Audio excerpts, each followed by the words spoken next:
the starting lineups. First for the visiting Purple Raiders. Number 3, Mike Doyle.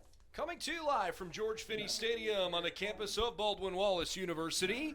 We welcome you inside our live streaming coverage on this Easter Saturday of Ohio Athletic Conference Men's Lacrosse. The Baldwin Wallace Yellow Jackets and the Mount Union Purple Raiders. A gorgeous afternoon. It's 57 degrees, sunny skies above. It's a little breezy, but it is absolutely perfect weather for this contest. Alongside Luke Schradel, I'm Brendan Gulick. Really glad to have you on board with us here this afternoon. Our coverage is presented by Cleveland Clinic Sports Medicine, the official healthcare provider for BW Athletics, and by Dan Andrews and Olympic Forest Products. They are a global recycling company. Luke, the Jackets are 6-0 right now, top of the table in the OAC. They've played very well this season and have already beaten this Mount Union team once back in the season opener 10-7. Would expect a pretty similarly competitive game today. Yeah, I would definitely expect a competitive game from both these teams. It was a very close score. Mount Union actually led for most of that game. If you go back and look at the box score, they were leading by 2 goals in the fourth quarter, and BW came out and they dominated that quarter and ended up getting the win. And going on the road and beating a team in your first game, that felt great, and they were able to roll that into the next 5 wins. But now you reset the schedule here, and you got a team that's very ready to come back at you again here at home. Mount Union 3-2 on the season after the loss to BW. They racked up 3 straight wins over Muskingum, Marietta, and Wilmington, and then lost their last contest pretty decisively to John Carroll, 17-5. In the meantime, neither of these two teams are at full strength when it comes to the face-off X. This is something that's really going to have our attention here this afternoon as the Jackets try to take care of home field. Starting lineups in just a moment. Mount Union is in their purple and black. Jackets are in predominantly white. And Keller Fisher had it for just a moment before it got jarred free. And BW will start with possession. Here are your starting lineups. The Nanoski brothers on the attack. Nick, the senior, and freshman Jake, who's coming off a great week and his first career OAC Player of the Week nomination. Ethan Miller is senior midfielder from Delaware. That's Delaware, Ohio, by the way. Matthew Rodenhouse back on the defensive side. Gunnar McMillan gets the start on the attack. Neil Randall, a sophomore defender. Trevor Stevens, a freshman in the midfield, with Zachary Kroger on the attack as well, as Kyle Reiner does his job there. Ethan Ratowski, a sophomore defensive player. And Joe Storner, the goalie for the Jackets. For Mount Union, Mike Doyle, a sophomore attacker from Newport Richey, Florida, as the Jackets take it away in the midfield. Garrett Koenig, Eli Ciotti, both on the attack. Koenig, a Northeast Ohio guy, went to Kenston High School. Mention Reiner, he's the sophomore in between the pipes. Jacob Dodd, a senior midfielder from Ridgely, Maryland. Zach Trimper on defense from Ellicott City, Maryland. Nate Steinmetz, a junior defender. Logan Adonisio is a junior attacker. Kincaid Marakovich, a junior from Poland Seminary. And Hunter Vink, a freshman defender. That's the starters for Mount Union. Well, I tell you, they're getting great shots here, and here's another great shot. Jackets on the board first. Good start by Baldwin Wallace offensively. Trevor Stevens tallies the first one of the day. Yeah, this Mount Union defense not looking so good to start out. I mean, they had 2 quality looks that were great saves by Reiner, and they get a third look, and the third time's a charm because Trevor Stevens finds the back of that net. So the Jackets take the early 1-0 lead on the Stevens goal. That's just his 6th of the season. An important guy that was missing from the first matchup against Mount Union is Declan Tubbs. You see him on the wing there, number 66. He's a great short stick midfielder, plays great defense, and he's very fast. Picks up the ground ball that time. Tubbs, one of the quicker guys on the field, no doubt. Makes a good cut there. Finds Jake Nanoski. Jake being pestered defensively by Steinmetz. This will stay on this end. On the original first possession, he had a short stick on him, I don't think they'll give him that again. Jackets wanted to take the shot from up top there. Byerly couldn't pull the trigger.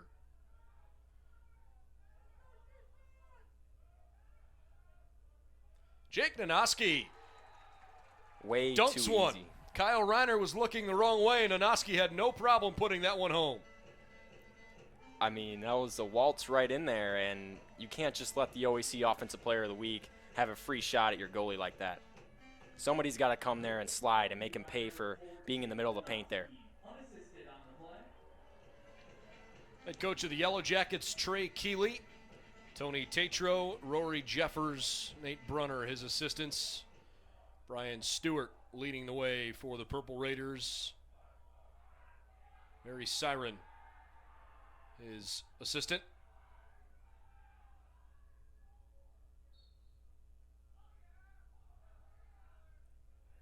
Keller Fisher couldn't come away with that one. Instead, it's Jeremiah Colbert, who had it for, I beg your pardon, that was Marakovich, who had it for just a moment and then lost it. Mount Union picks up the ground ball. Great check there by Stevens. And when these two teams play, it's always a physical game. Not a surprise to see it. That manifest itself here early.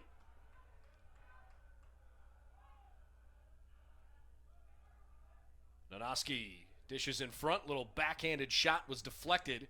McMillan couldn't connect.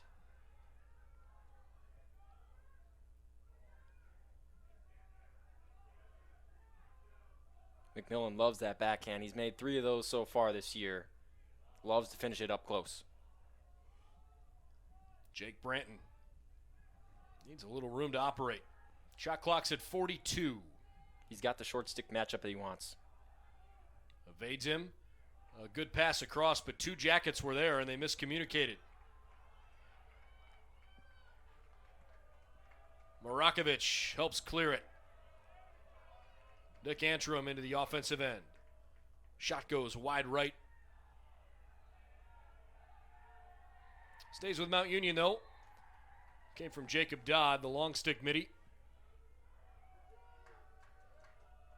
The strength of this Mount Union offense, their midfield. Gebhardt delivered a good screen there.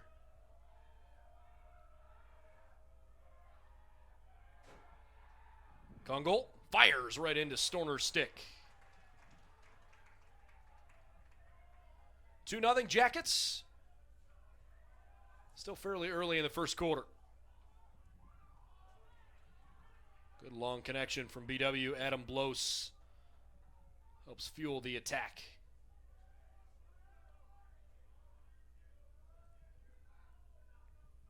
Good idea from Kroger. Pulls it out. Kroger had a hat trick last time against Mount Union. What a save there by Stevens. Then takes the shot too tall.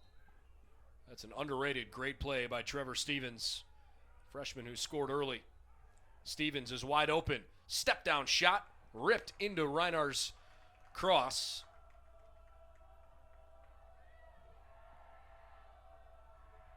And really, that's a missed opportunity. They were a man up because Mount Union made a subbing mistake, and they had just 5 on the defensive end. And you get a quality shot 10 feet away from the goal like that, you got to can it. Ciotti passed it back out of the zone.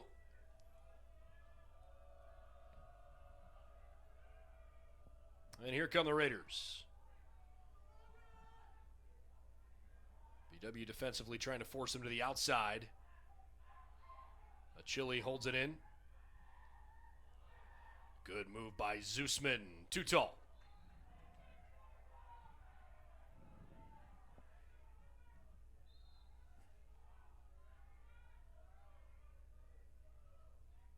Looking for a pass in the crease. Adonizio couldn't pull it in. Instead, Moretti.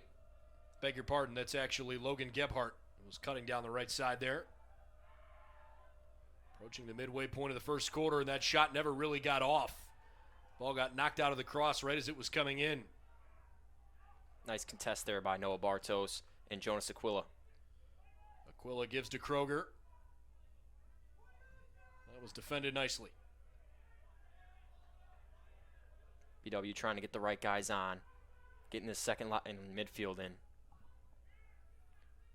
Step down shot from the right-hand side doesn't connect. It was Eric Bechtel. Hasn't played a ton for the Jackets this season. Only his third game played this year. Jake Nanoski, no problemo. 3-0 BW in the first. And that's why he was OAC Offensive Player of the Week this week. He can fill it up. I mean, there's nobody out there that's going to beat him one-on-one on defense. He needed a slide to come in. Mount has not sent a slide at him yet, and Jackets are feeling real good about that. Timeout, Purple Raiders. 8:32 to go in the first with the Jackets out front by 3.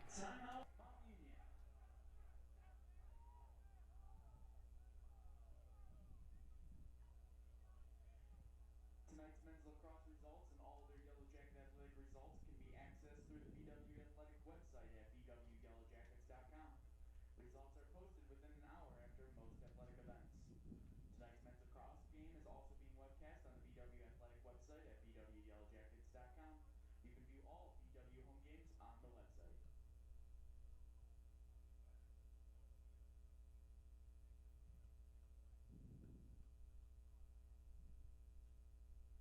The women's volleyball team, 9-5 overall and 9-5 in the OAC, returns to play on Tuesday, April 6th, when the team travels to Alliance for an OAC doubleheader against the University of Mount Union at 6 o'clock.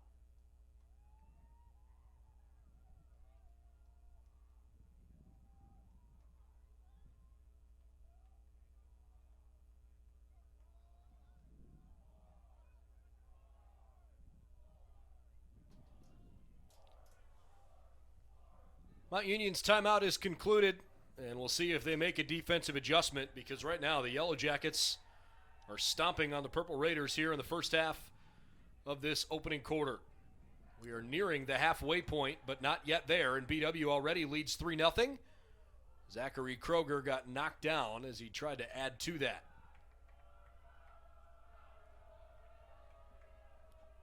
One thing from that face-off to note is how clean Keller Fisher just won that. And, you know, having your backup in there, Mount, you know, they're not too confident in that guy probably. And, you know, Keller, he's taken a lot of face-offs. He started a couple games for this team. He's been here all 4 years, and he's ready to take their second stringer on and sort of run them up. Windy afternoon here in Berea. Storner saves another.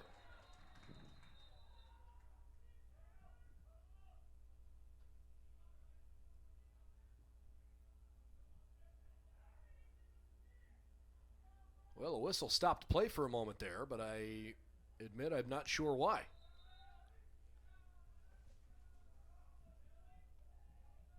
I'm not sure either. It shouldn't have stopped play for no reason there. But if you take a look at that shot, it was stick side high. Joe's going to eat that one every time. I mean, he's done a great job this year. And he really doesn't have too many weak spots as a keeper. And when you have a guy this good, this young, you feel good about him. Wonder if there was either a clock or some sort of substitution malfunction there. Either way, Mount Union still has possession, and they get a fresh shot clock to work with.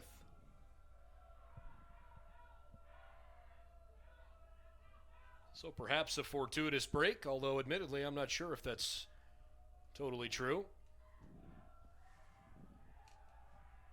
We'll see if they can give us some kind of an update on the live results here as we're going along. Meantime, there's a turnover, so no matter what happened, it does go back to BW here. And when you're down 3-0 early, turning the ball over now hurts way more than it does any time else, because you're losing momentum, and this just helps the other team get more when you turn the ball over, give it back to them on offense. Blos finds Nanoski. Jake Nanoski adds a second one. BW all over the Raiders here early. And they really might want to switch that matchup because it's just looking way too easy right now. He didn't play much attack against this team in the first game. He really wasn't at that attack spot quite yet because he was still playing in that first line midfield, and he was more of a downhill dodger. Now you give him an opportunity one-on-one on the wing with the guy you think you can beat, and he's just tearing him up right now. It was also his first career collegiate game. There might have been something to that. But to give you some idea of comparison here, BW won that first game over Mount Union 10-7. It's already 4-0, and we've played 7 minutes here. I guess 8 minutes now as we creep underneath the 7-minute mark of the first quarter. Nick Nanoski tries a low shot. Reiner makes the save. Great contest. The check definitely got on Nick Nanoski's hands there. Otherwise, it would have been a great shot opportunity.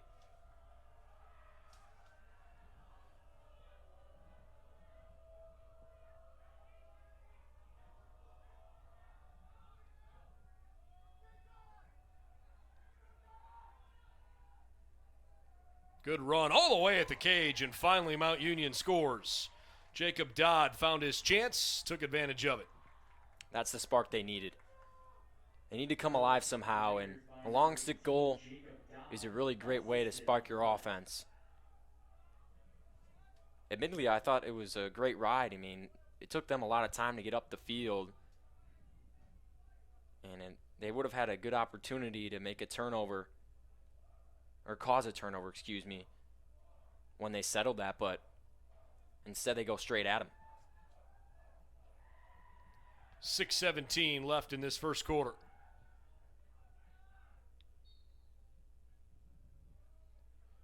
Keller Fisher.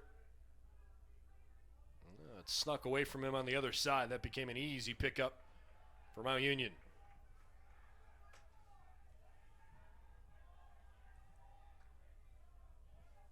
They haven't really gotten too many quality shots yet. I mean, they had just one shot go in, and that was the only shot they had on goal, according to the live stats. But Joe's already had a couple of easy saves. They haven't really gave him any quality looks other than that one goal.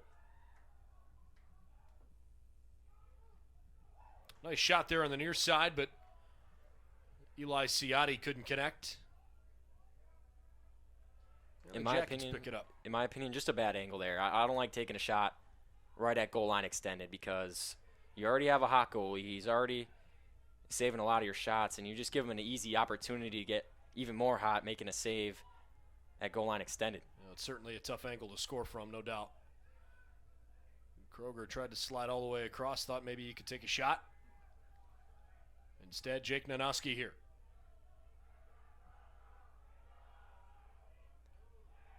The Jackets make a mistake, but they get away with it. That was pretty physical. Plenty of time. Jake took his time, but had the shot deflected. And Mount Union finally picks it up. Matt Bassano. Quite the speed on the sideline there.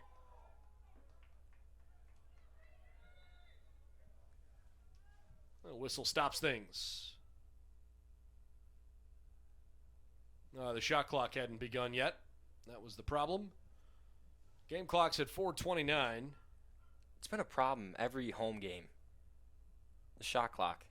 We just haven't been able to get things right with that shot clock. Whenever the referee puts his hands up in the air and he's swinging his one finger in a circle, that's saying reset the shot clock. A shot either hit the pipe or another team has possession, so we need to reset the 80-second shot clock. But they took 5 seconds off, which I like, and now it's just 75 to make up for the missed clock. The Raiders are lurking, down 4-1. Boy, what defense. Neil Randall takes it right away from him. Give him a cause turnover. Not sure what the stoppage is for. I think it might be a clock error again.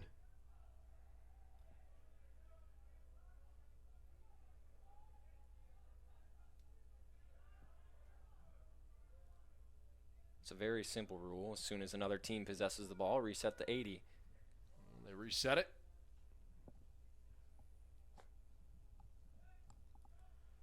Referees are going to converge here. And this is really killing the flow of the game, too. I mean, Cross is the fastest game on 2 feet. There's no reason for a stoppage like this. And now the game clock's still running, so we need to shore up here in the clock game.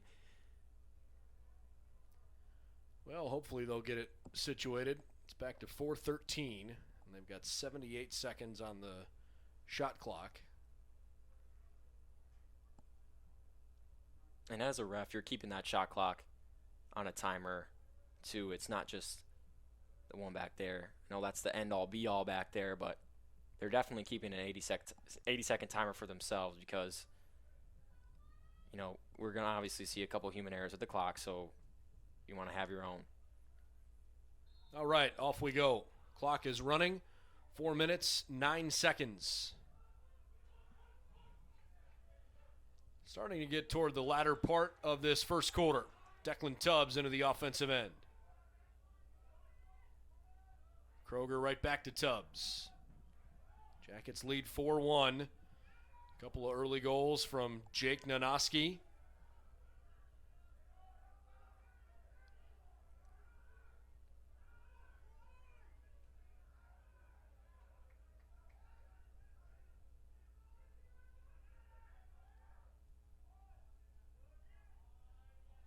There's the side shot. Ethan Miller missed it wide left.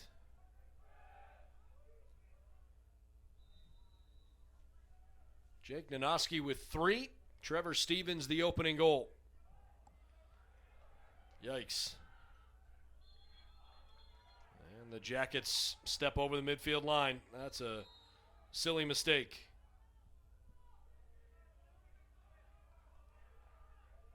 Clock's approaching 3 minutes here in the first.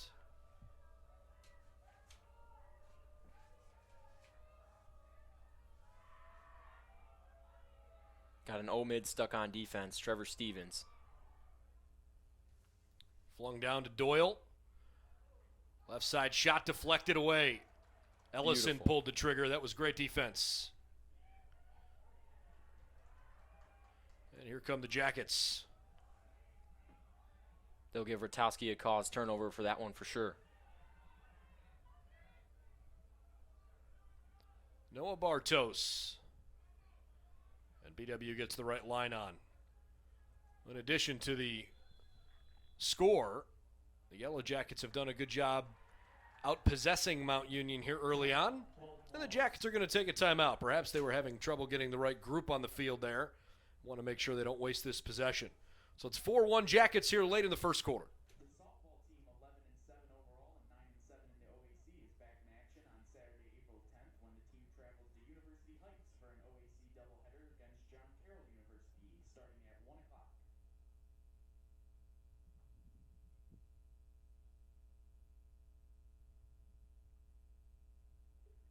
The women's lacrosse team is back in action on Wednesday, April 7th, when the team hosts John Carroll University for an OAC game at 1 o'clock.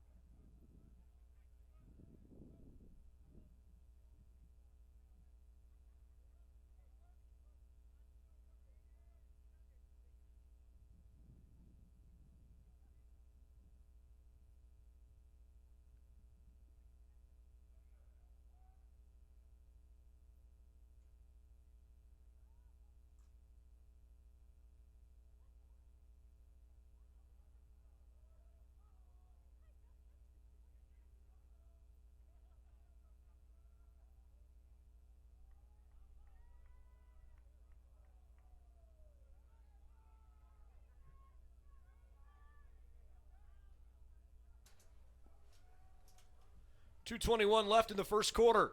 Baldwin Wallace leads the Mount Union Purple Raiders by a tally of 4-1 as the undefeated and first place Yellow Jackets have gotten off to a good start again here this afternoon. Alongside Luke Schradel, I'm Brendan Gulick. This Yellow Jacket team had a lot of turnover from last year to this year, including the loss of Chad Steinwalks as BW tried to sneak one home there from McMillan. That one got deflected away. is still loose. Hand goes up, and that's a foul on the Jackets. Anyways, when you lose an All-American like Chad Steinwalks, you wonder a little bit exactly how things are going to go. A little bit of jawing on the far sideline there. I'm not sure if you caught it, but one of the Raiders and Yellow Jackets got crossed up, and somebody got checked pretty hard over there. It was incidental, but sometimes that happens.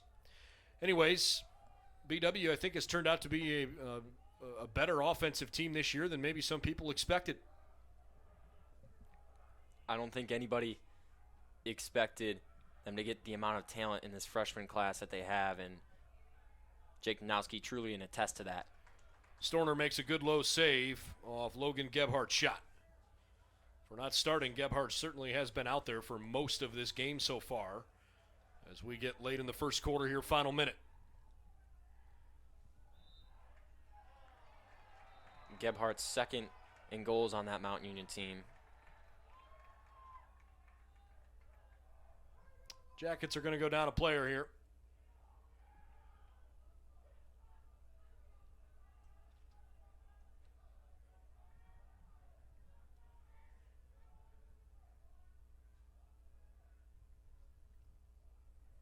So they'll have their man-down defense tested early.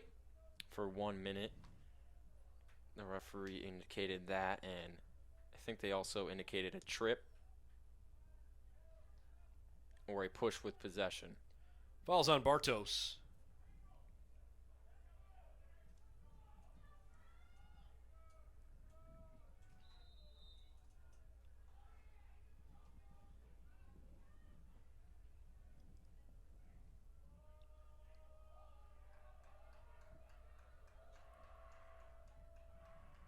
Mount Union's offense works with good pace.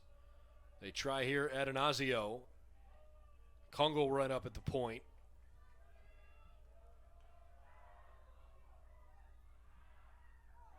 Storner with a nice save.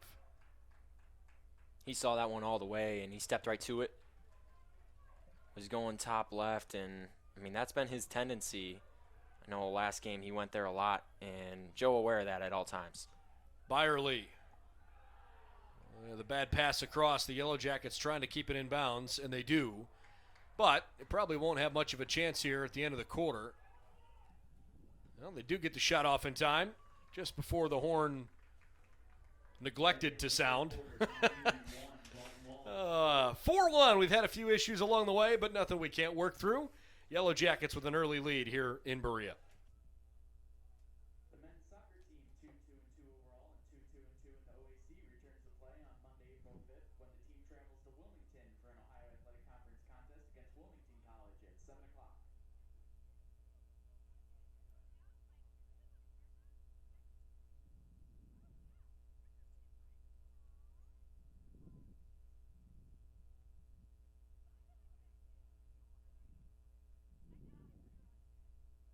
The women's soccer team, 2-3 overall and 2-3 in the OAC, returns to play on Monday, April 5th, when the team hosts Wilmington College at 7 o'clock.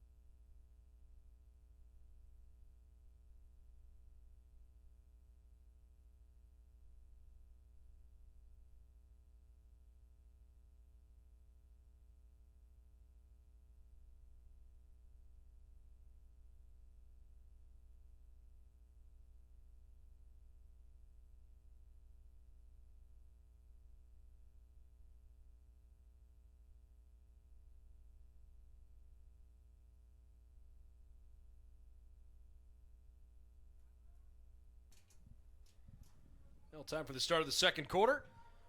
Good start for the Baldwin Wallace Yellow Jackets with a 4-1 lead over Mount Union. Luke, your thoughts there on the first quarter?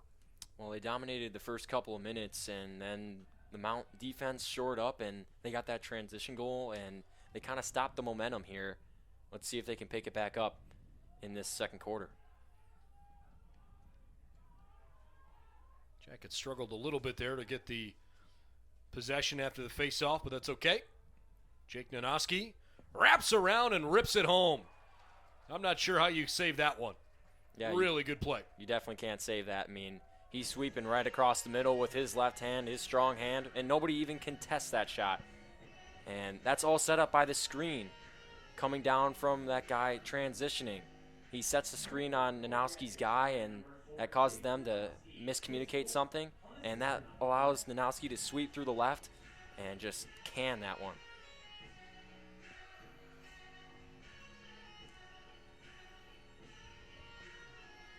Well, I don't know if a freshman has ever won OAC Player of the Year, but I would have to think that Jake Nanoski, considering the way he's played so far here in 2021, should he stay healthy, would certainly have an argument. Maybe not just to win an award like that, but much more importantly, to potentially win the Brotherly Bragging Rights Award with not only his brother on the team currently, Nick, but his older brother, Mike, who is a really good player here too. Yeah, you can't forget about Mike. He's a great outside shooter for this team for a long time and part of a amazing run with those couple of years with Steinwalks and all those guys. Great history. Oh, great move. Can they turn it into points? No. Great save. Kyle Reiner with a doozy.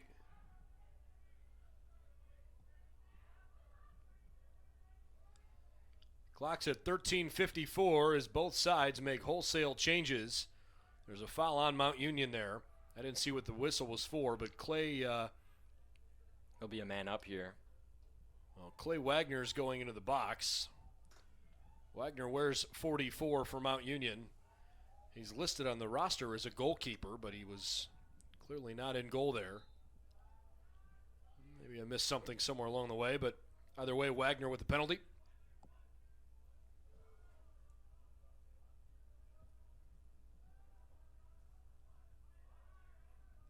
The BW man-up was very efficient against Otterbein. Let's see if they can repeat that same story here in this one. Wow, how does that not go home? Tough break by McMillan, but he makes the best of it. Grabs it back and scores maybe an even better highlight. Gunnar McMillan, 5-1 Jackets. And I said it in the first quarter, he loves that backhand. Man, it looks great there.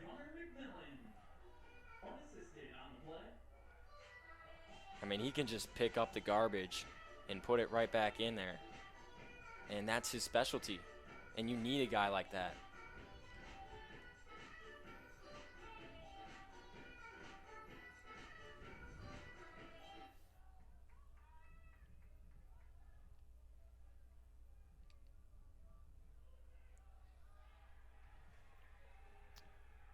Well, the Yellow Jackets gift it to Mount Union. Yeah, Keller went a bit early there. Maybe got anxious because he saw a new face-off guy come on, but he had been dominating up until that point. So more pressure back on the Jacket D, but they do have a 6-1 advantage.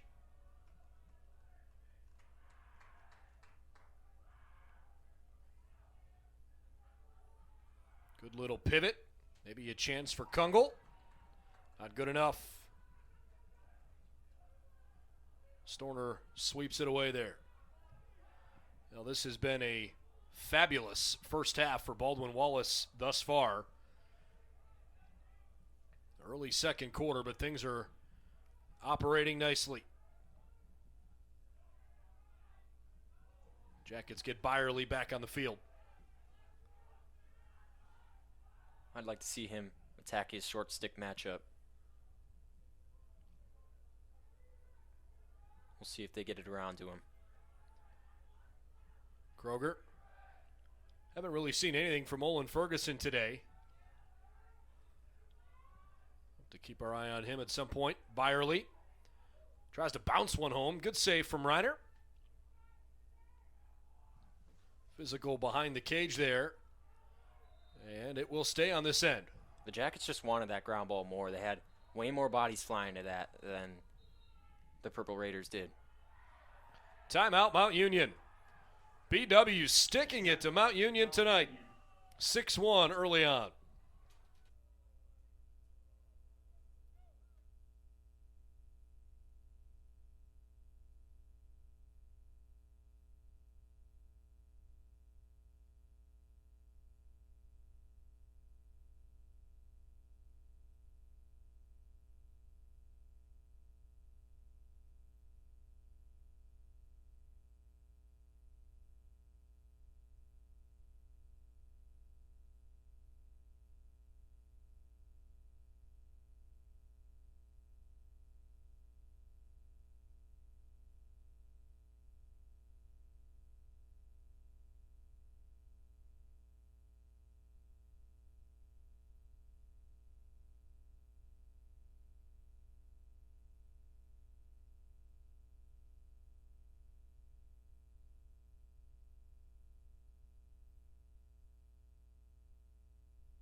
.56 and counting now here in the second quarter.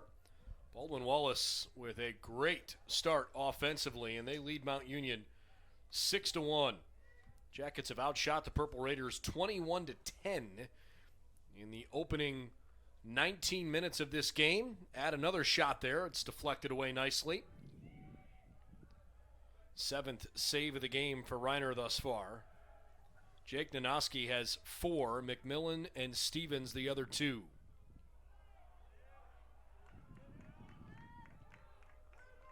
Great defense right there by Dodd. He had the goal before, causes a turnover there.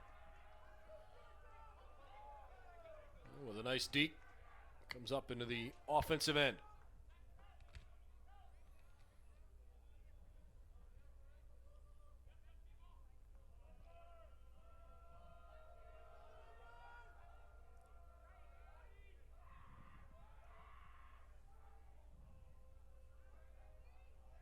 Here comes Mount Union. Kungle, no. Ciotti. Kungle again. Thinks he's got room to the left, and it went fluttering out of his cross, way up into the sky. Nice overhand check by Blos. Risky check, but it paid off there, affecting the shot greatly. Mike Doyle. Beg your pardon, that was Ciotti who tried to slip one through. Didn't work.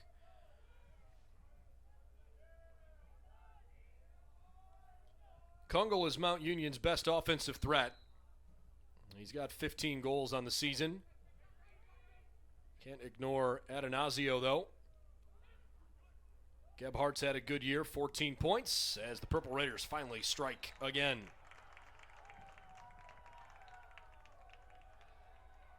.62.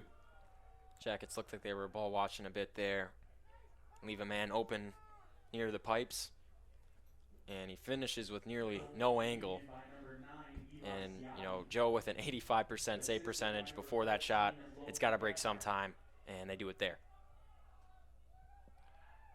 No relation, I don't believe, anyways, between Justin Kroger of Mount Union and Zachary Kroger of Baldwin Wallace. Justin's from the east side of Cleveland up in Mentor. And Zachary, of course, former standout player down at Archbishop Moeller in Cincinnati.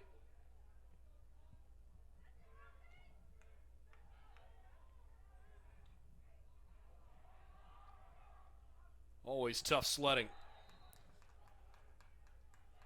Waiting for the signal, and it goes to BW. They threw Bobby Sotak in there for the faceoff that time. He picks up a win. So the Jackets with a 4-point lead.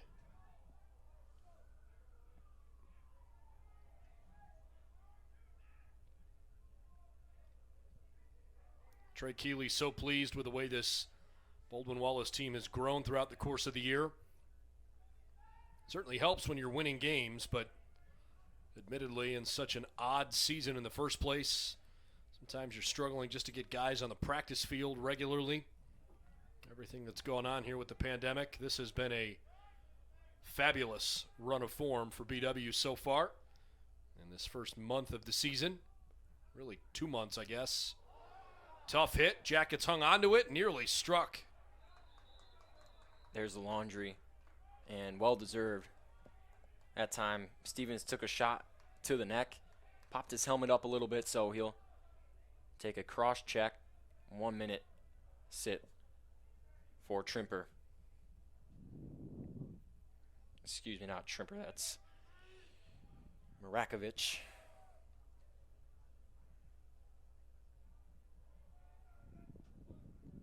Clock's at 9:06 here in the second quarter.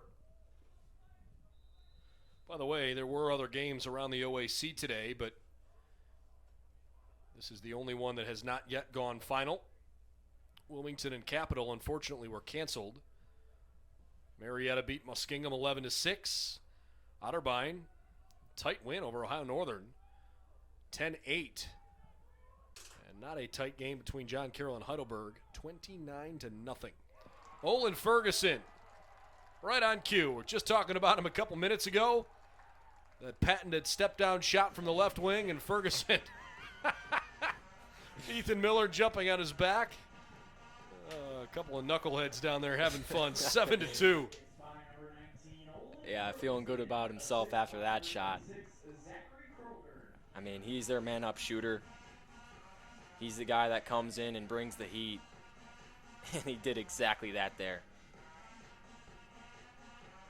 Zotok out there again for the face-off.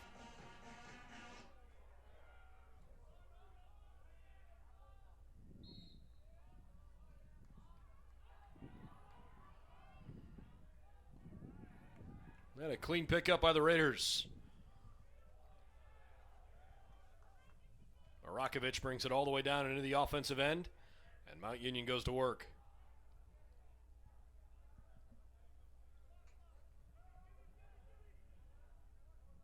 Baldwin Wallace 7, Mount Union 2, middle of the second quarter.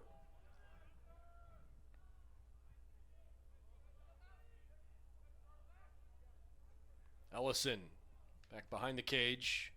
Ciotti needs help. Good pass up top into the high crease. Zeusman couldn't hang on, and here come the Jackets. Boy, that's a really good check. Alex Ellison jarred it free, but BW still has it. Declan Tubbs takes his shot as the whistle blows. Baldwin Wallace called timeout. They had one remaining, so they took it. BW 7, Mount Union 2, midway through the second here in Berea.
Play resumes after the Yellow Jackets burn their final timeout, and now both teams have exhausted their full complement of timeouts here in the first half. It's the Yellow Jackets 7, the Purple Raiders 2. Baldwin Wallace trying to move to 7-0 on the season. Still plenty of game in front of us, but a great start for the first place Yellow Jackets. Branton with a good move. Takes the quick shot from the left side, and Reiner measured it perfectly. I feel like he would have had a better opportunity to put that one in real close if he went low, but decides to go stick side high, and Reiner eats that one up.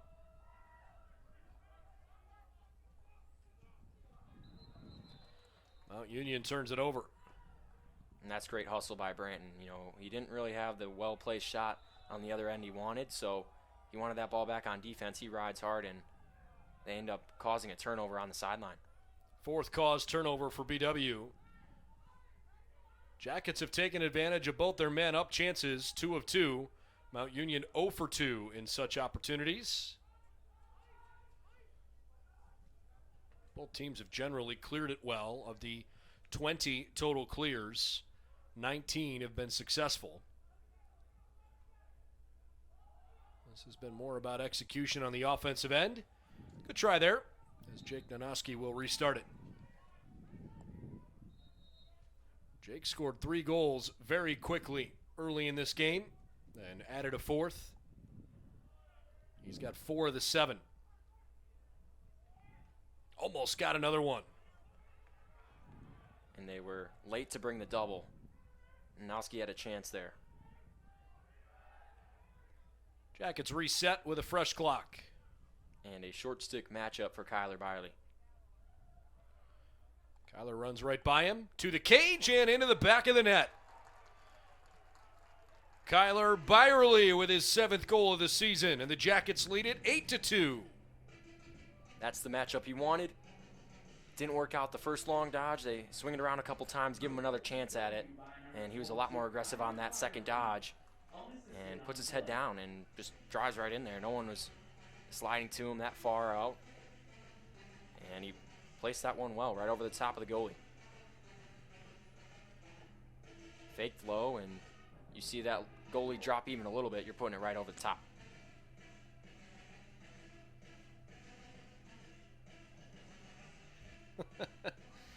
Carson Howitt giving me a laugh or two over on that far sideline. He's a joy over there. He's very loud on that sideline.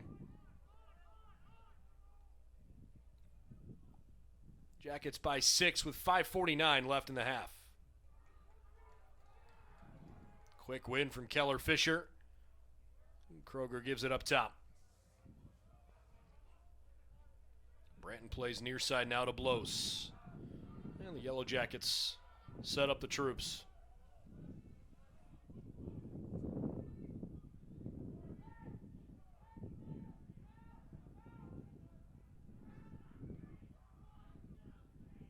Can hear the wind picking up a little bit on this gorgeous late Saturday afternoon, now into the early evening.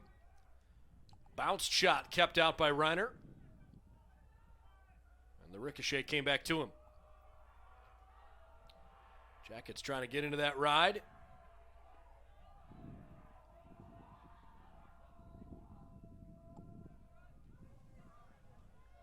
And Mount Union can't get to it. I just don't know if that's the correct pass selection there. I mean, you got to go somewhere else with that. He's covered. And now your tired defense has to take another possession.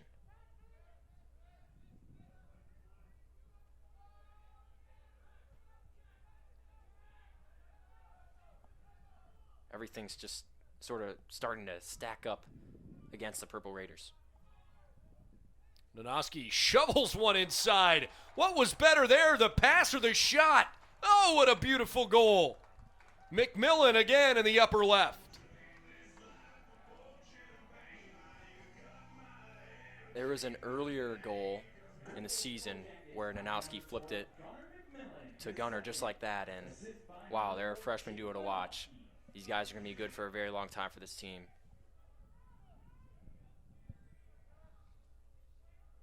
You have a guy that draws doubles like Jake Danowski does, and you have a guy that finishes inside like Gunnar McMillan, that's a recipe for success.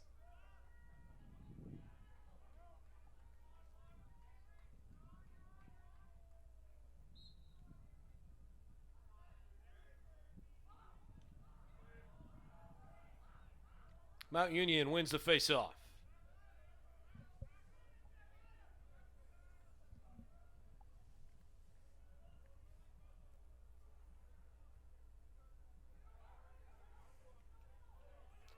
Boy, Baldwin Wallace's physicality has been way too much for Mount Union to handle today so far.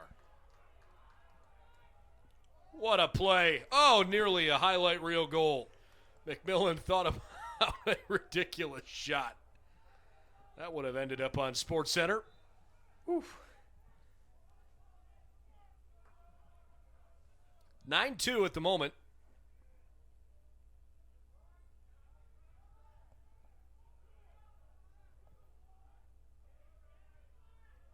I got to give some credit to Reiner, though. He's faced some tough shots and has a good save percentage for the type of shots he's been facing. Now, that was an easy glided in shot.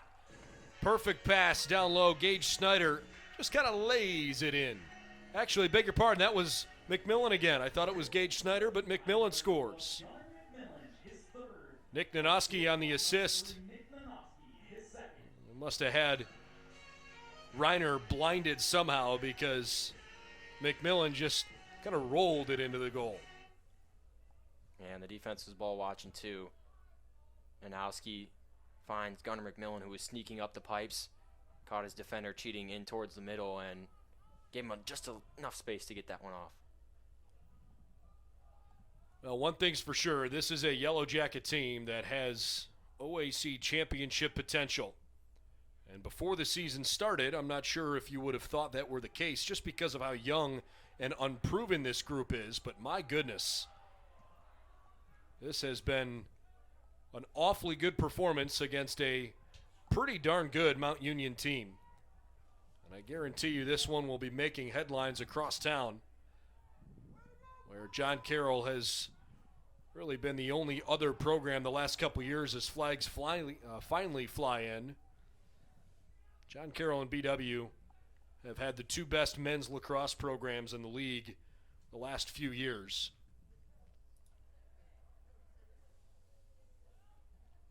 You know, if you take a look at what John Carroll did to this team at home, they beat them 17-5. And the score looks very similar in this one.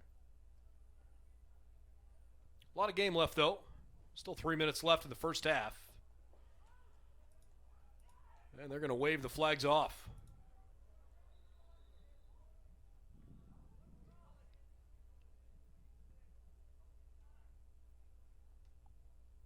This BW team, the last time they played against Mount, they were not full strength. They were missing a lot of guys. Most notably, Declan Tubbs, for sure.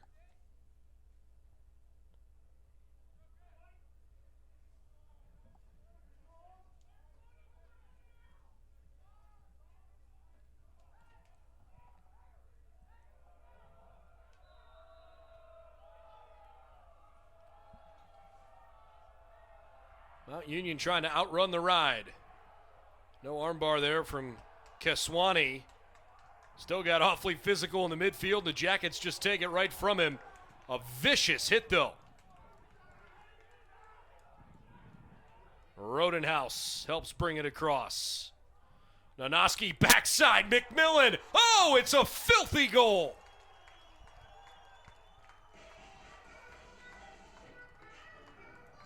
And not too happy about that hit. If you're BW, you want to come back and prove something on the other end, and they did. That was too easy.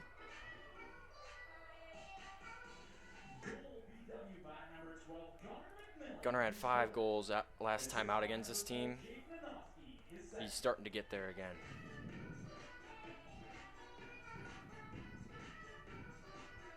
He was awarded OAC Offensive Player of the Week last time they played him in his first collegiate game.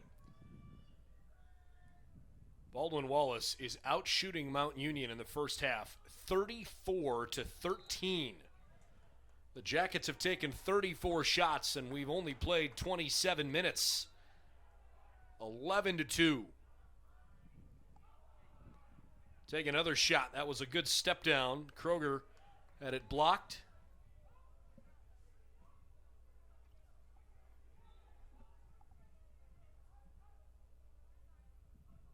Closing in on the tail end of the first half here. Jake Nanoski's been pestered quite a bit. Finally gives it up. Shot from a tough angle. Still with a brown and gold. Missed there by John Schulte. He was another guy they were missing in the Mount game. Him and Bechtel, they were missing as well. So Schulte gets another chance. Off target.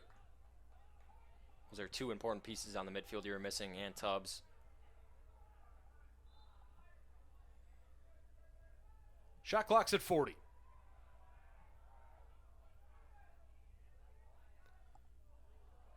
Schulte keeps missing, but he keeps finding open looks, so he'll keep taking them.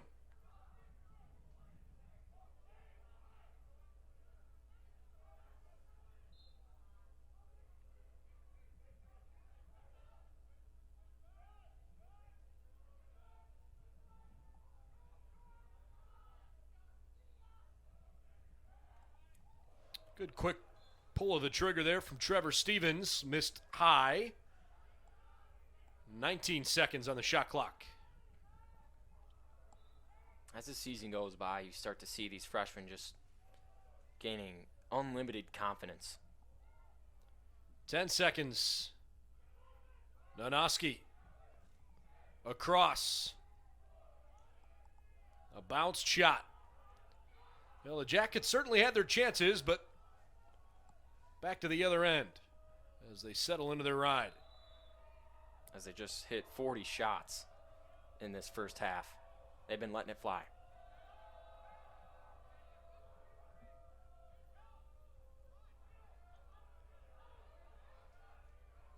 Trimper is in some trouble.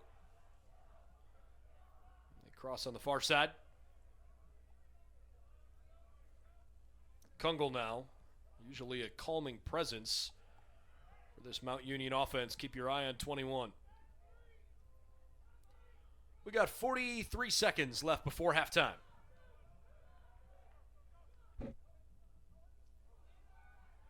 Mistake by Kroger.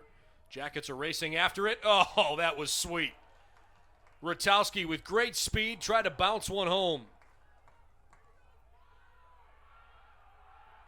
The effort level has been off the charts. Jackets picked that one up. Maybe another chance still. 15 seconds. Got stymied in front of the bench. Schulte needs help. 9 seconds. And it's unlikely they'll get a chance. Maybe he had an opportunity with Bryce Moran cutting open, but didn't see him at the last second. What a first half. Baldwin Wallace annihilating Mount Union 11-2 at halftime. The Jackets have taken 41 shots to Mount Union's 13. Reiner has actually done a pretty decent job in goal with 11 saves, but it's been hard for him to keep the ball out of the back of the cage against this relentless Yellow Jacket attack. 4 goals apiece from Jake Nanoski and Gunnar McMillan, and the Yellow Jackets are way out front. We'll step aside during halftime. All BW here in Berea.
Ready to start the second half in Berea, where the Baldwin Wallace Yellow Jackets have taken firm control of this game over Mount Union. It's 11-2 BW as we get started with the second half. Alongside Luke Schradel, I'm Brendan Gulick. The Yellow Jackets had a 4-0 lead, a 6-2 lead, and then added 5 more in that second quarter. 7-1, the Jackets outscored Mount Union in the second period. So we get a flag fly in, and it must be on BW if play continues here with Mount coming into the offensive end. Now, again, we mentioned it right off the top, but I think it's worth re-mentioning that Mount Union's face-off guy, Chris Motter, not available today, and that's a huge loss for them because Motter is terrific at the X. And that probably is, it's at least worth a couple of goals at this point. Another chance, too tall. And now the penalty gets enforced. It's a holding on BW. And when you're down by this much and your best player takes a shot like that, a quality shot, you need to have that go. I mean, you're down by 9. Well, the good news for Mount Union is there's an awful lot of time left here still, right? You got 29 minutes to try and make up this deficit. It's not impossible, but they've got to flip this game in a hurry. My focus would definitely be getting a lot more shots. Just take not only higher quality shots, but if you feel like you're not getting anything, get a one-on-one matchup you like and get a shot at least. They've been turning the ball over too much like that right there. Back to BW. Byerly underneath, that's too easy. Slam dunk, Zachary Kroger down a man. The Jackets tally another one. And when you play in transition like that down a man, wow. That's it. It's all coming together. I mean, you know, the way they've played in the face-off game, the way they haven't had a missed clear yet today. They're 13-13 on clears. And, you know, I would say that was maybe their weak spot coming in. They haven't been able to clear the ball 80%, but now they're 100% today, playing a lot better in that phase. With a man down even. And you'll see another man down face here.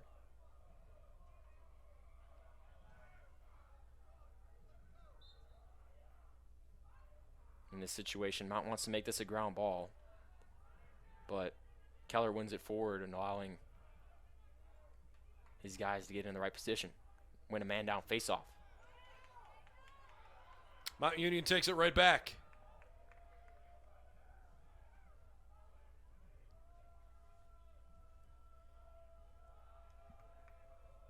Mount clearly not trying to push the pace anymore. They want to slow things down and get some quality possessions.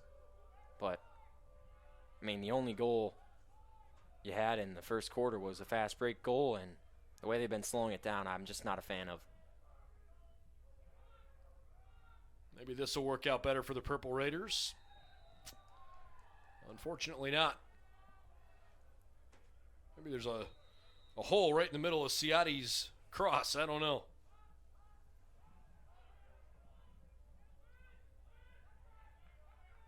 And they just got out hustled there on that clear. Jake Nanoski inside. Byerly didn't get the first time, and then unfortunately for him, he stepped in the crease. All his momentum took him there. I agree with you. It has kind of looked like a hustle thing. BW smoked Mount Union back in transition there. A little surprising. And you'd usually think the team that's down by a lot is trying even harder to get back in it, but BW's had their foot on the gas pedal, and they haven't let up.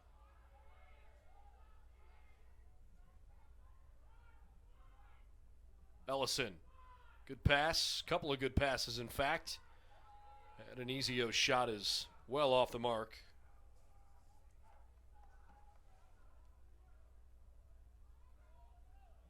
He's been wide a couple times from that same exact spot.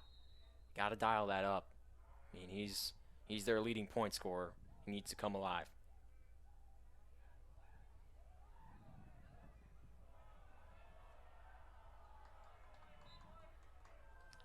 to the Jackets. Turnovers just starting to add up now. BW has scored 6 unanswered goals now. Mount Union hasn't put one in the net in almost 15 minutes. Their last goal made it 6-2. They now trail by 10.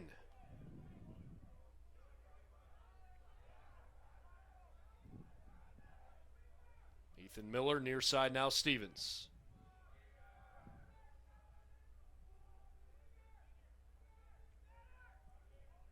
Jake Nanoski. Miller with a good pass, but not really where Kroger could get it. And a turnover for BW. Where he was looking, I feel like he might have had Stevens for a better opportunity. Try to get a little flashy. There was an opportunity there for sure.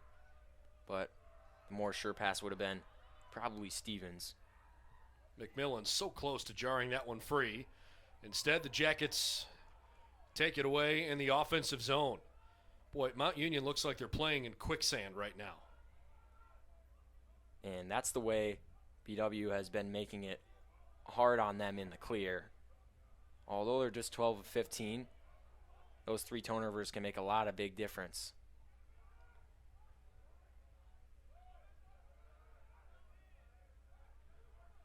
Jake looking for Gunner. Pass goes out of bounds. Just a bit of a force there.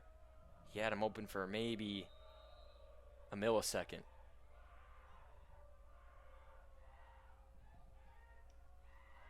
There's the ride.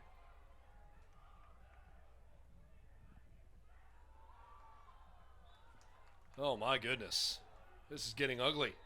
Yeah, that's a tough one. Miller to Jake Nanoski, and he scores. OAC Player of the Week, Jake Nanoski, has a 5-goal performance against Mount Union today. He definitely has a shot at winning that award back-to-back. 5 goals, 2 assists on 7 shots. I mean, 8 shots now. That's his 5th. Assist by number 5, Ethan Miller. Timeout, Mount Union. Mount Union calls timeout, 13-2 Jackets here in Berea. Baldwin Wallace would like to congratulate sophomore all.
Baldwin Wallace 13, Mount Union 2 with 10 minutes left in the third quarter. Purple Raiders needed to call timeout there to try and stop the bleeding.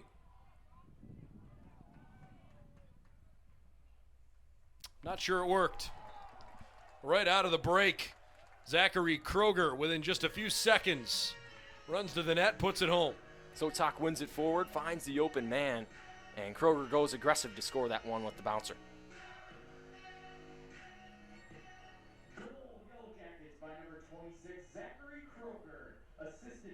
Kroger didn't make much noise in the last game, and, you know, he heard it from Coach. Coach probably told him, hey, we need you to be more aggressive. You're one of our best Dodgers, and he's been a lot more aggressive on the break here.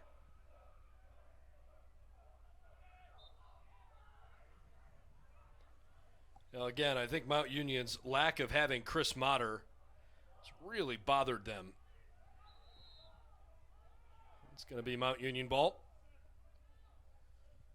Yellow Jackets have won 12 of the 18 faceoffs. Motter's been consistently a first-team All-OAC faceoff guy for this team. Really hurts to miss him. That's a good play there by Alex Ellison. He comes near side, and Mount Union settles in.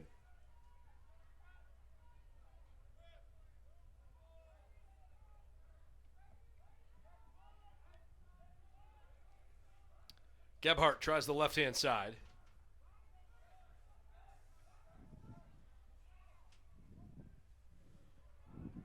That was way too easy for Storner. Ellison tried to pass it across the face of the cage. Storner just stuck his stick out there and snared it away.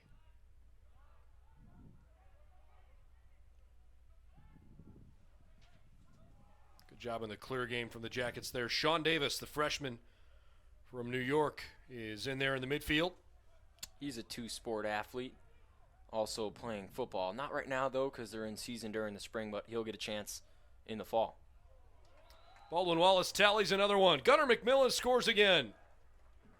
With an assist from Jake Nanowski again, that's his third assist. He's up to 8 total points now. Goal BW by number 12, Gunnar McMillan. That's his fifth. Assisted by number 4, Jake Nanowski, his third. Gunnar now has double-digit goals against a team in the OAC. And that's Mount. He has 10 total. Pretty impressive as a freshman to tally that many goals against one team. Now, quite a performance from both freshman attackers, Gunnar McMillan and Jake Nanowski.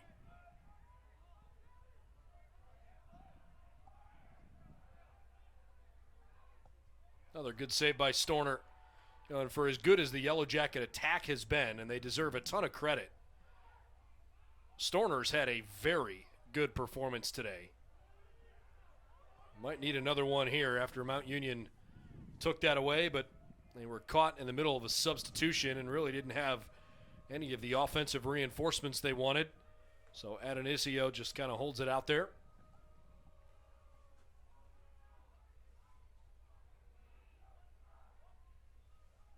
Jackets have scored 4 times here in the third.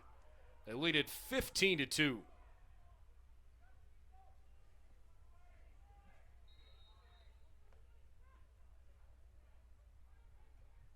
Whew.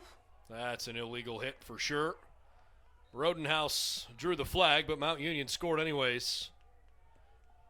Waiting for the official signal, but it should be a goal for Ciotti. And they will count it.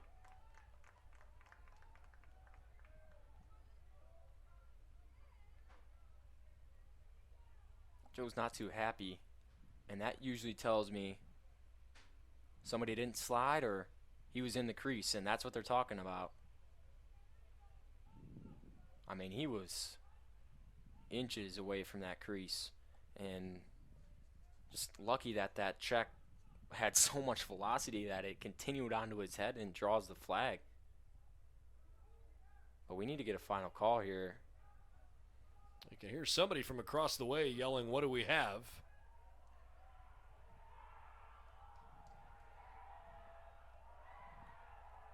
The way they're making noise, it's like, wow, why are they taking this long on a crease decision? It's a bang-bang decision. You're wrong or you're right, and with a 12-point game, I mean, you got to make a call. The worst thing to do as a lacrosse referee is be indecisive. And then you lose your respect from both sidelines. Well, unfortunately, it's not going to be relayed up our way. But they have made the decision. And judging by the fact they're bringing the ball back to midfield, they're going to score this they one. are going to score the goal. How did you see it? I know there was for sure a penalty. I'm just not sure if he was in the crease or not. I feel like he might have had a foot on that line, but. Well, if Rodenhouse checked him into the crease, can you get called for a crease violation if the defender is the one that pushed you into it? No, you can't. And if you get pushed in, that'll be a penalty on the defense. But if you're jumping into the goalie or anywhere towards the goalie with a straight line at a goalie, that's going to be a foul on the player jumping into the crease. And he would normally get a 1 minute for that, but he just stepped inside the crease. So normally that would be just a possession change or a turnover. So the Mount Union goal stands. Ciotti scores to make it 15-3. 7th goal of the year for Ciotti. In addition to that, Rodenhouse has to serve the penalty, so the Jackets are down a player here. Well, Byerly didn't realize it, but he crossed. So the flags are out. This is the first time all game the Jackets have had any sort of adversity. But unfortunately, the adversity they have here is that they're a man up on defense. And when you have an offsides penalty on you, you don't want to just stay on sides. You're already offside, so go ahead and play on the defensive end. That's what we see Kyler doing here.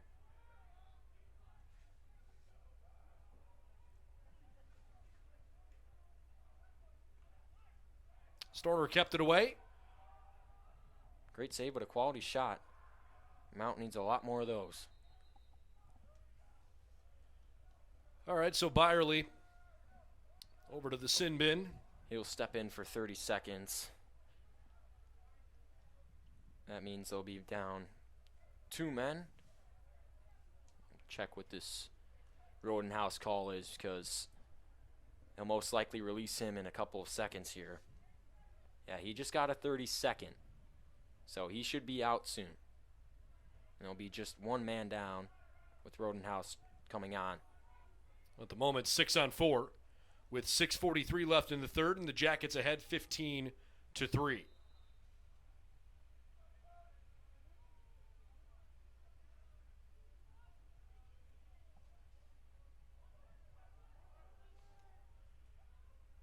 And now 6-on-5. The Jackets still down a player after the Byerly offside, but they get away with the defensive stand there. Aquila here.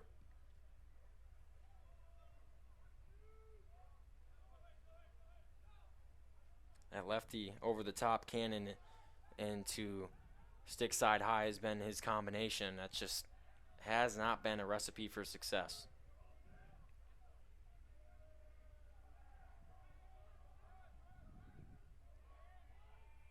BW thinks they've got a good chance. Oh, it's a behind the back goal. Oh, Eric Bechtel. What a goal. And nobody really slid to him with much anger. I mean, he's coming in there. He's right in the middle of the paint all by himself. No one's touching him, and he makes him pay with that behind the back shot. Disrespectful from Eric Bechtel.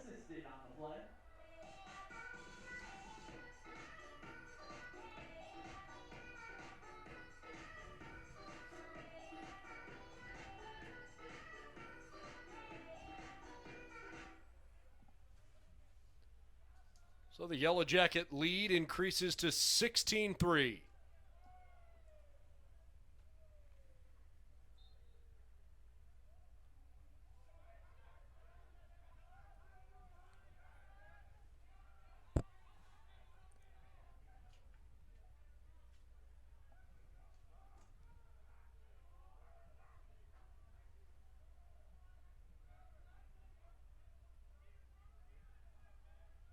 Mount Union settles in.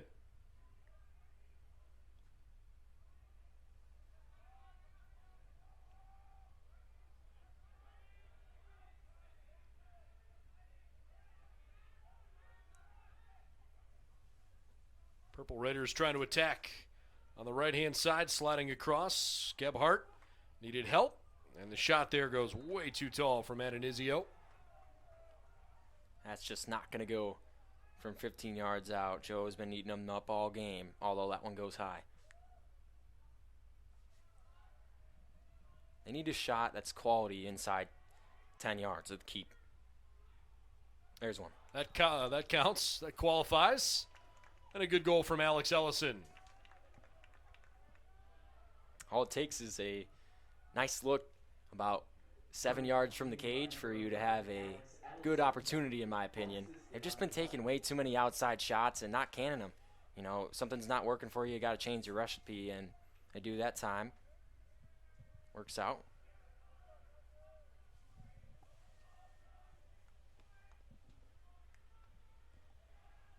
Starting to get late in the third quarter. Jackets lead at 16-4.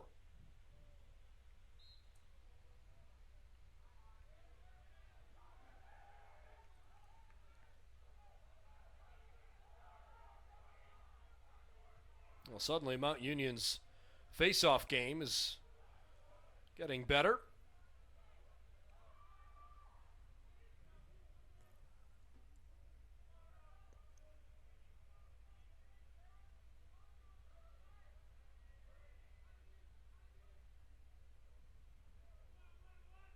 They've also started their long dodges like 50 seconds on the shot clock, and it gives you 30 less seconds to start your offense. VW's gotten into their offense right away. They're very aware of that shot clock. They want to get a lot of shots on goal so they get more opportunities. But Mount's chosen a different pace. Just has not worked out. BW has taken far fewer shots here in this second half. They had 41 at halftime. Only 6 shots in this third quarter. That second quarter was an onslaught, but it's evened up a bit since then. There's a good shot and a nice goal. Bryce Moran, the senior long stick defender from Medina, in the bottom left corner. 17-4. His second on the year. He's a threat in transition.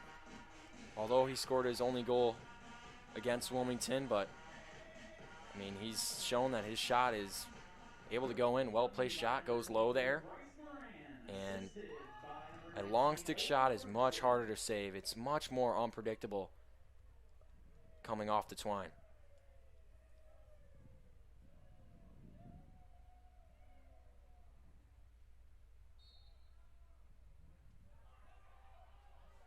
Great win by the Jackets.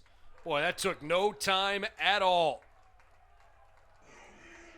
Sotak another time, able to win it forward to himself, and he finds Kroger again for his second assist of the day. He's looked great winning it forward to himself. Zachary Kroger, his third. Assisted by number 39, Bobby Sotak, his second. Leave Sotak in there.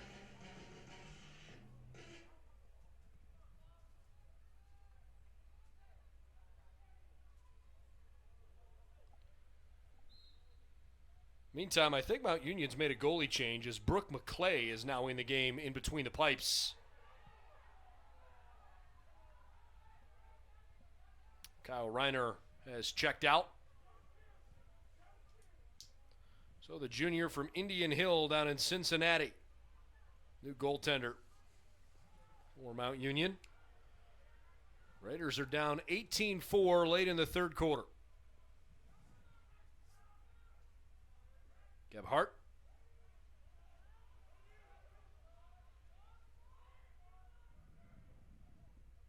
Oh, that was well done.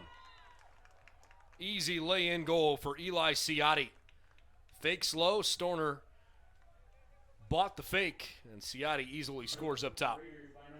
Another great inside look. They're getting in close now and making them pay. That's a great head fake as well as a good stick fake, too. Got to sell both of them to make the goalie move a little bit. That time, he got Joe to go low and put it right over the top of him.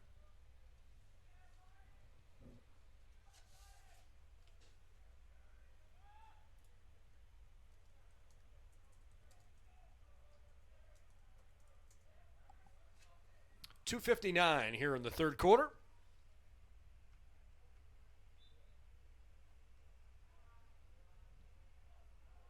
Ethan Miller had it. Here come the Jackets. Kroger and the offense will set up. Missed the trailer. Ethan Miller was wide open coming down. I feel like he could have gotten it back to him. Miller still might have his chance. By the way, there is a flag down behind midfield. There's another one coming in. 2 fouls on Mount Union. In fact, all 3 referees have thrown their laundry. How about the high shot? Gage Snyder steps right at the goal and slings one into the top corner. Jackets have hit 19 goals. No one stepped up to contest that one. And when you've got a new goalie coming in, maybe comes in a little bit cold off the bench, but Gage brings the heat, and he should be warmed up now, if not already. Jackets by number 7, Gage Schneider, assisted by number 19, Olin Ferguson, his second.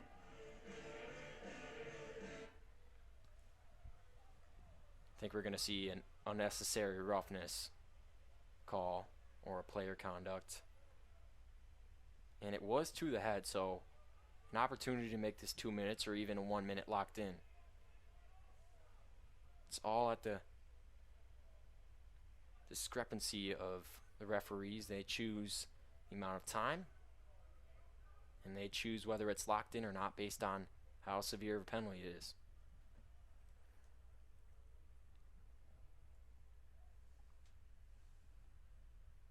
And if I was an official, I would probably lock him in because we're getting a little late in this game here. There's no reason to be aggressive like that down 14.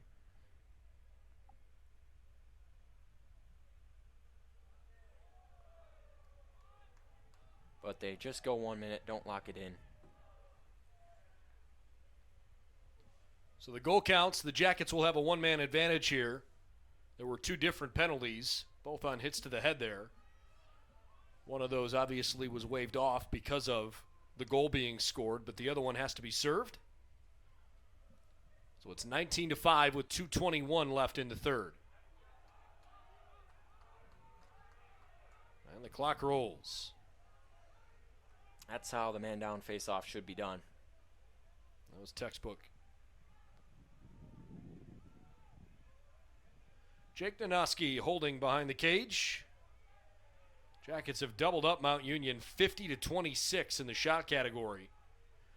Nanoski and McMillan have each scored 5 goals. Kroger's got a 3-goal game.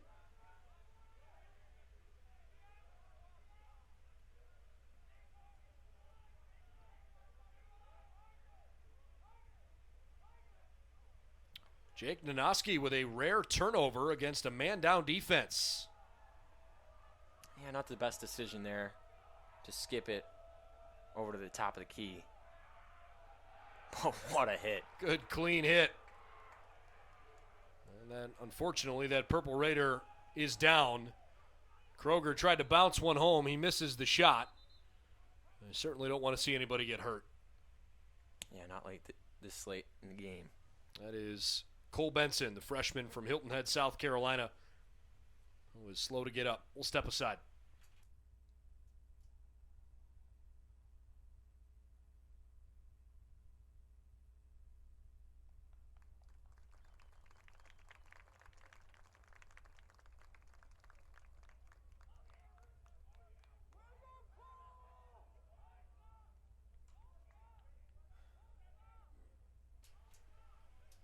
Oh, glad to see Cole Benson back on his feet and walk off under his own power after he certainly took a pretty good hit on the far sideline, but again, never want to see anybody go down.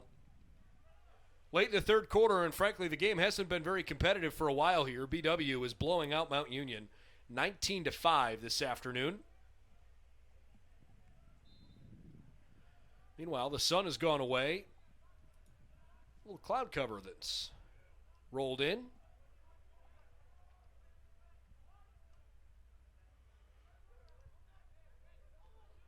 Olin Ferguson. Olin came out of his cross awkwardly. Footwork didn't work out in his favor there. You usually want to point your toe to where you want that ball to go. And his toes were facing the sideline. That's where it went.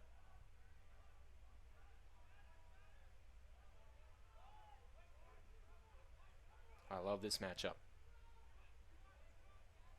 Nick Nanoski up top. Ethan Miller's open. He takes the shot and buries it.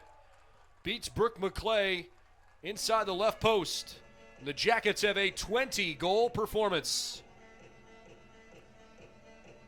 Skip it across for an easy step down.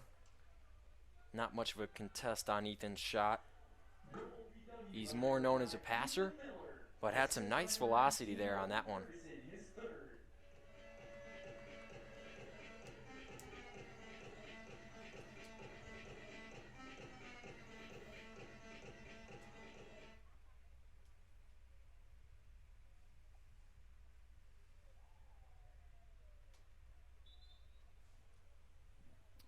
False start on the Jackets. So it goes to Mount Union. 35 seconds and counting in the third quarter, and the Jackets take it away in the midfield just like that. Now this has just not been a good, clean game at all for Mount Union. Purple Raiders have looked slow and sloppy on both ends. They've turned it over, unforced errors too many times. And they haven't had the defensive presence to make up for it. 7 seconds left in the quarter. And apparently an offside call. Something happened with the sub at the midline. That is an offsides call. So it cost BW a chance to add another. Third quarter in the books. BW 20, Mount Union 5. A 9-goal third quarter for Baldwin Wallace. They have outscored Mount Union 16-4 in the last two quarters, and they lead it 20-5 overall. Fourth quarter coming up next.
About to start the fourth quarter at Baldwin Wallace, where the Yellow Jackets are all over the Purple Raiders, 20-5.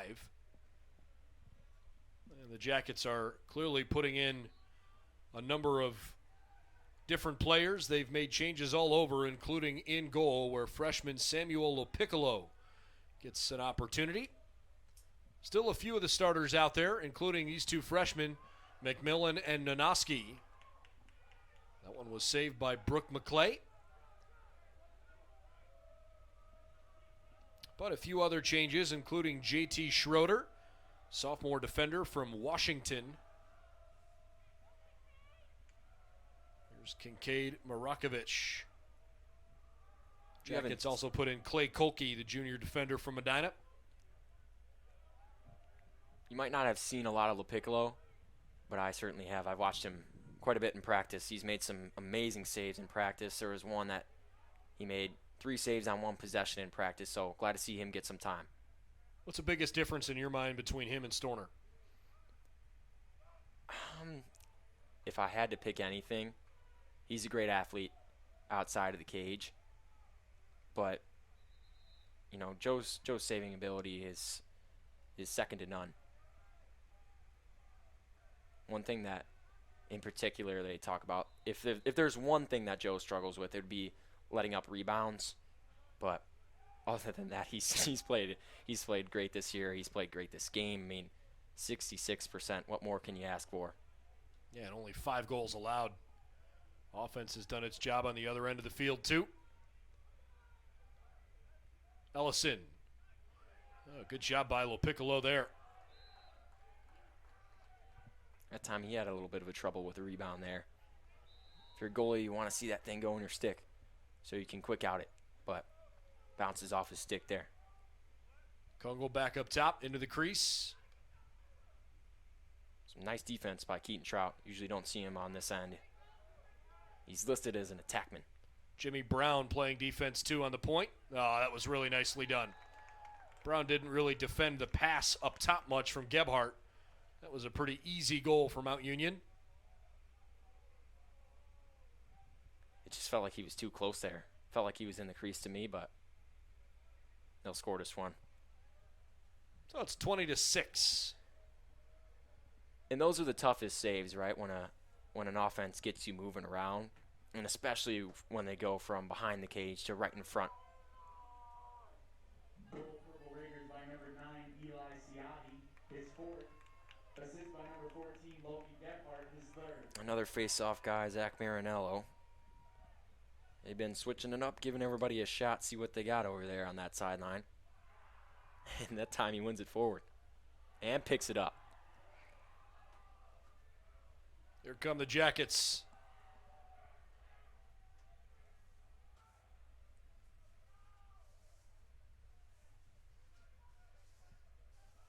Clock's at 12:44. They'll give this third line midfield a run here.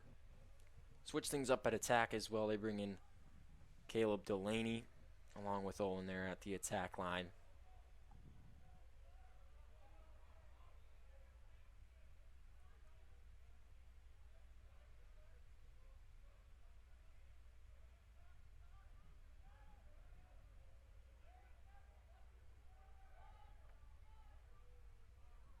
Good chance for Schneider.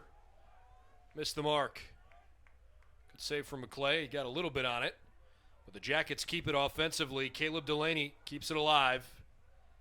And a fresh clock for BW as we eclipse the 12-minute mark now in the 4th. Good. High shot. Better save. Davis denied.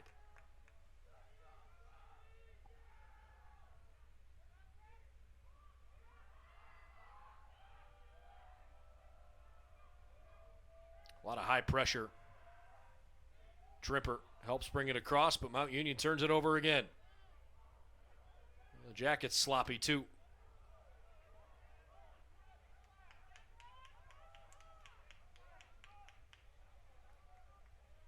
Raiders with possession, trying to get the right group out there.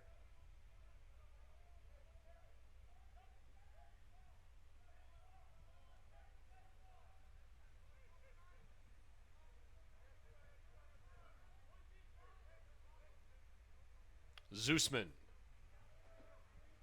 A poor pass and a turnover. Trying to throw it across his body on the run the other way. That's a tough pass. Not a lot of people are going to make that accurately. It's Mount Union's 23rd turnover. Wow. Jonas has got some speed on him and shows it there. Trout.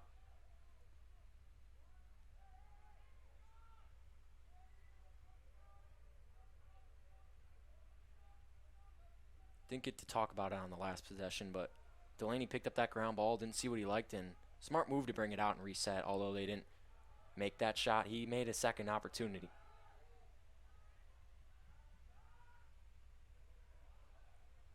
Big high shot, another Yellow Jacket goal. Eric Bechtel having a couple of good goals here this afternoon. Makes it 21-6. He certainly looked smooth with the ball on his cross. The BTB goal was the highlight, but man, that looked easy. And you know, he makes it look methodical. He's not really the fastest guy, but he's got some great feet and some good hands.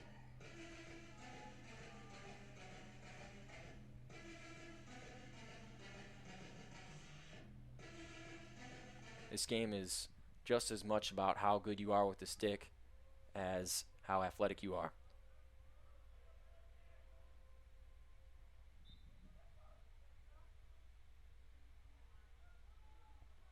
Good face-off win, and the Raiders bring it near side Jacob Dodd with help from Magarel.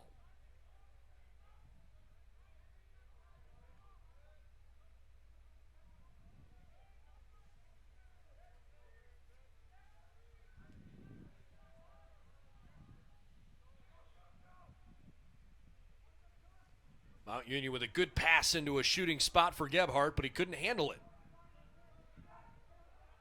He's able to win it back, though, with Salisbury right on him. Dumps it underneath. Boy, that was shot so hard it almost went through LaPiccolo. Good goal from Justin Kroger. Yeah, defensive mistake there. Salisbury chased a little bit too far. All the way up to the 40, and then he gets beat back and doesn't sink into the guy that came to help him. JT came up, slid to Brian's man, and Brian didn't get back and cover the 2.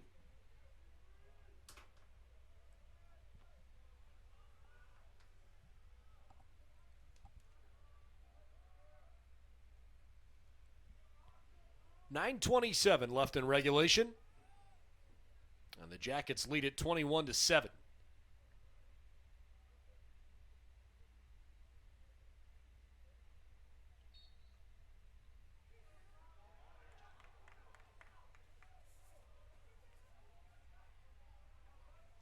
BW takes it right back. Ferguson still holding. Wow, that was a good move. He evaded a couple checks before that one, too. He had 3 guys on him, able to value the ball. And we're inside 9 minutes.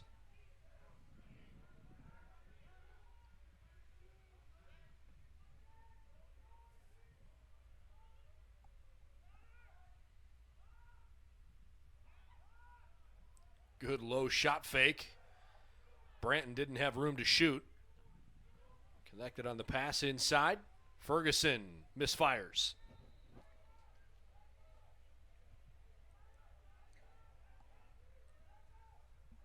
Jackets restart. 30 to shoot. Byerly wraps around. Pass was too high. BW keeps it here. The right idea, just a little lackadaisical on the execution, but near miss.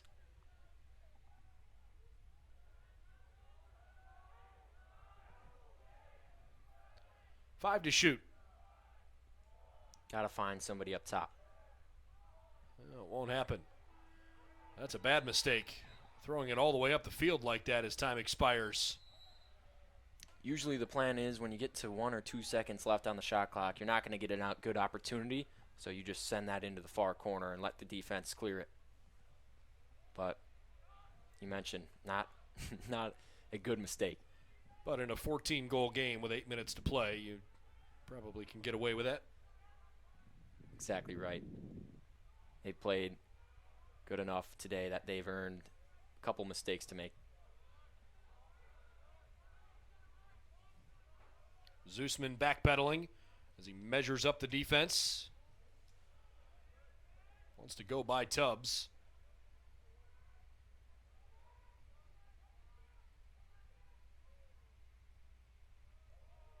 Wow. Wow, wow, wow. That was sweet. Eli Ciotti with a perfect pass. Mount Union runs down the right side of the crease. And a nice little dunk goal there from Matt Pisano. Pretty looking finish. Nice pass. Just a little bit too little too late here for the Raiders. So it's 21-8. I feel like if they were going to some more quality looks inside like that, obviously you see a little change up in the defense, but if they were getting more looks like that, I feel like it would have been a much closer contest. SPW defense, got to give some credit to them. They haven't let up anything easy.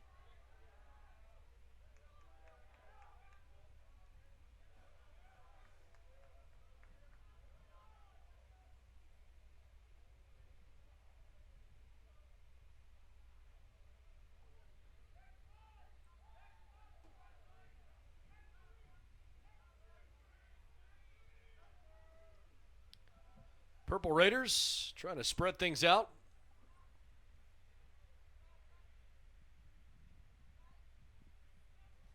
That was a good idea. Mount Union keeps it here. Clock's at 6:35. That was a quick restart. Another good shot. Low shot there from Logan Gebhardt. And he beats LaPiccolo into the bottom corner. Needed to get some hands on the shooter there. Can't let him rip that one uncontested. Logan Gebhardt, assisted by number 28, Logan Izio. Defense has let up a couple goals as of late now, but one stat to really look at. Mount Union, 0 of 6 on man-up opportunities. Jackets make another change on the defensive end as 6'3", 240-pound freshman Jake Zanata steps in there. He and Kolke both back there centrally. That's a good face-off win. Carson Howitt absorbs the blows there. Approaching 6 minutes to play. A good pass into the crease, but Trout was in traffic, and they'll pull it out. Olin Ferguson.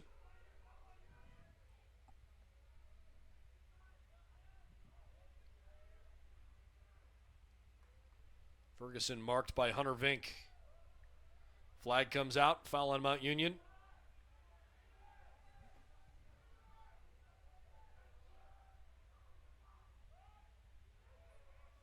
To his left, a chance for Hunter Boehm. And there's the whistle.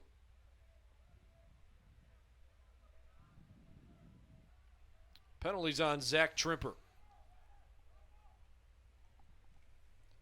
Looks like Mount Union might be calling timeout.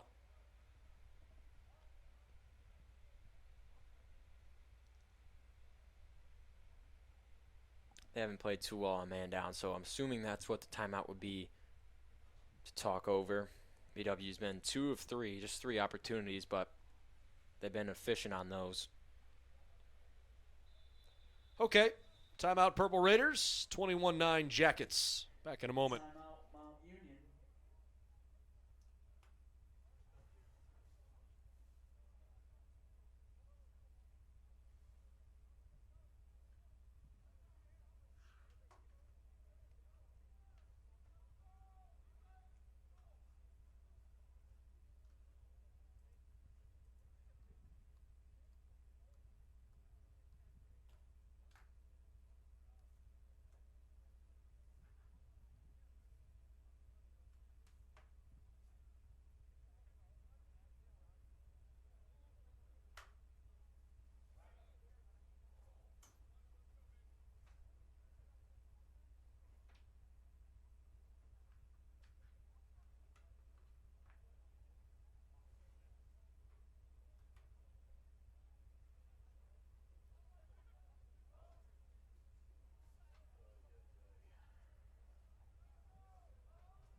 All right, play resumes after the timeout with Baldwin Wallace out front by a score of 21-9.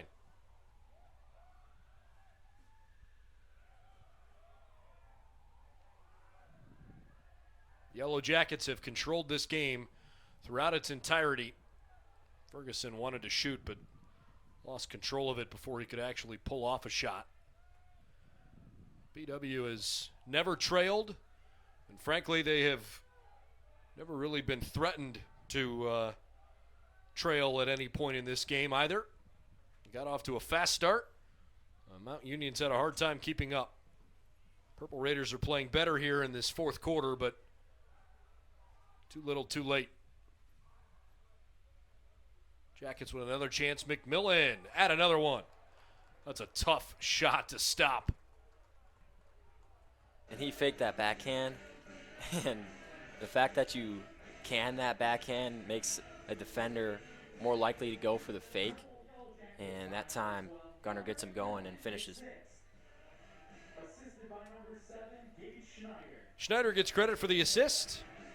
And it's 22-9 now. If you're looking for a margin to compare it to, John Carroll beat this Mount Union team last time out. They played JCU. They were beat 17-5. Well, certainly looking like John Carroll and BW are the top two teams in the OAC this year. And hopefully that'll set up for some fun come OAC tournament time. A little extra physical over on that far side, but no laundry on the field to show for it. There's teammate on teammate action over there. Yeah. Maybe just a few bruises. Oh, yeah. This is a sport that produces a lot of bruising. Just over 4 minutes to go in regulation. Baldwin Wallace out front by 13.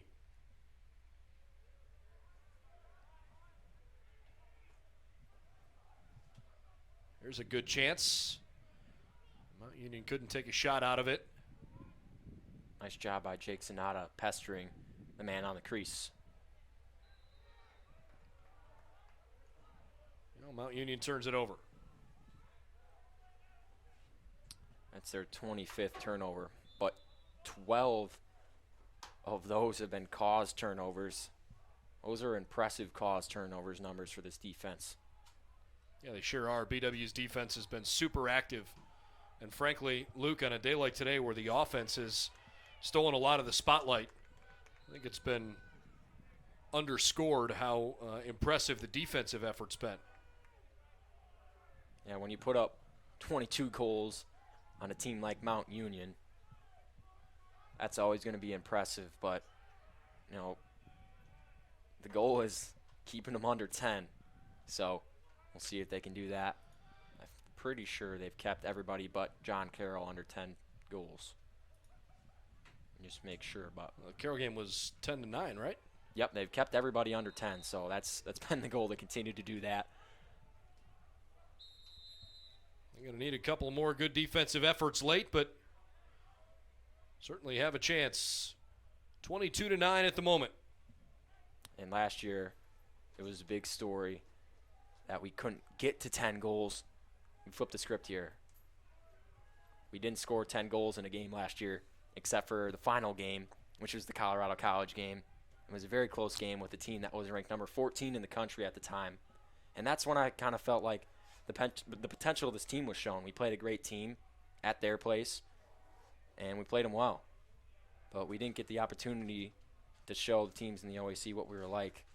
I'll add in the handful of freshmen that have since joined this team, and now all of a sudden the Yellow Jackets are awfully dangerous.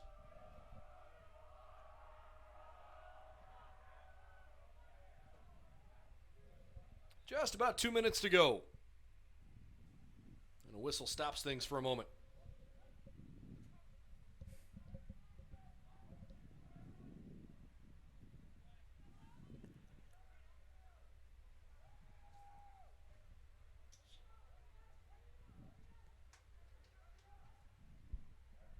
I think there might have been a clock error again there.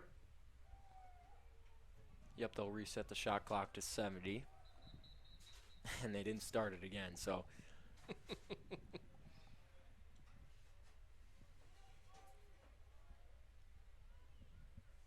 I'm going to say that shot clock problem is not so much human error as much as it probably is mechanical error, because it's been happening so frequently. Yeah, there has to be something in there that's making it tough. Another good save there. And I think LaPiccolo's played fine in his action. Final 140. He's faced some tough shots, though. They've sure been has. starting to get some better quality shots in this fourth quarter. Another good shot and a Yellow Jacket goal for Keaton Trout. Put a 23 on the board. His move puts the man on the ground.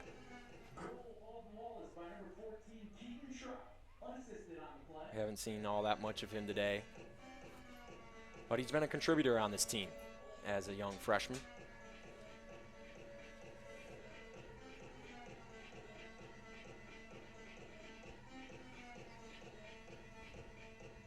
.128 left to play, and it is all Yellow Jackets here today.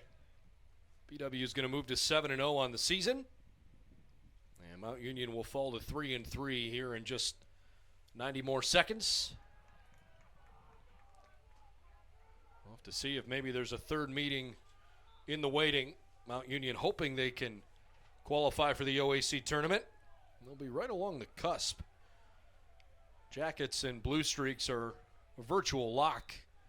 Otterbein, Capital, Mount Union, Ohio Northern certainly appear to be the next four best teams, but depending on how it goes, Muskingum and or Marietta could potentially sneak in to that top 6 spot.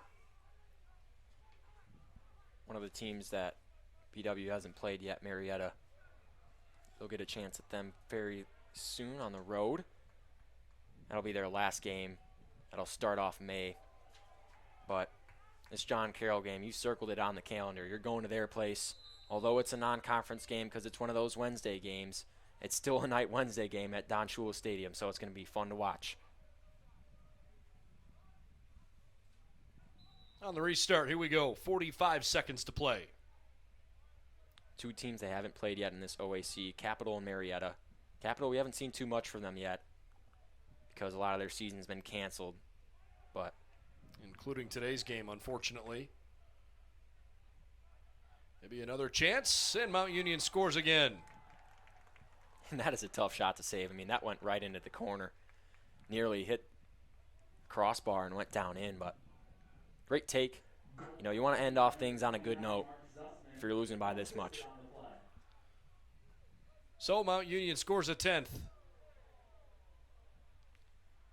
Well, they're saying no assist on the play, although I don't know how that could be justified. I thought that was a pretty clear assist. Well, maybe they'll take a look at that and give it to him afterwards. But unfortunately can't hold them to just single digits. So first time the Jackets have allowed double-digit goals in a game so far, 7 games in. Pretty impressive.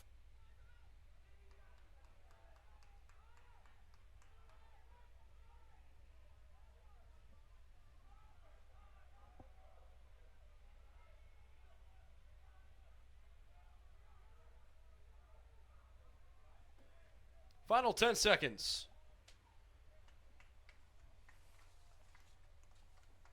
And that'll wrap it up.